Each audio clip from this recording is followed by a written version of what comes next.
Hi friends, ఈరోజు కూడా ఒక వండర్ఫుల్ ఈవెంట్తో మేము ముందుకు వచ్చాను.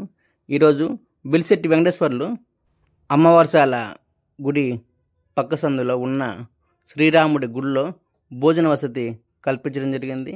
ఈ భోజన వసతి కల్పించిన అనంతరం మిగిలిన భోజనాన్ని వృధా చేయకుండా చంద్రశేఖర్ మురళి గారి సహాయంతో మమ్మల్ని అప్రోచ్ చేయడం జరిగింది.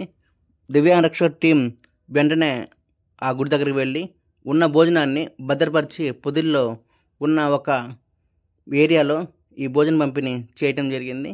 ఈ భోజనం అందించిన వెలిశెట్టి వెంకటేశ్వర గారి కుటుంబం నిండు నూరేళ్లు సుఖ సంతోషాలతో ఉండాలని, అలానే ఈ భోజనాన్ని మాకు అందించిన చంద్రశేఖర్ మురళి గారి కుటుంబం కూడా నిండు నూరేళ్లు సుఖ సంతోషాలతో ఉండాలని ఈ భోజనం అందుకున్న పేదల తరపున దివ్యాంగ రక్ష ఫౌండేషన్ తరపున మేము కోరుకుంటున్నాము. అలాగనే ఈ వీడియో చూస్తున్న మీరు కూడా ఇటువంటి కార్యక్రమాలు చేయాలి అనుకుంటే కింద స్క్రోల్ అవుతున్న నెంబర్కి కాల్ చేయగలరు.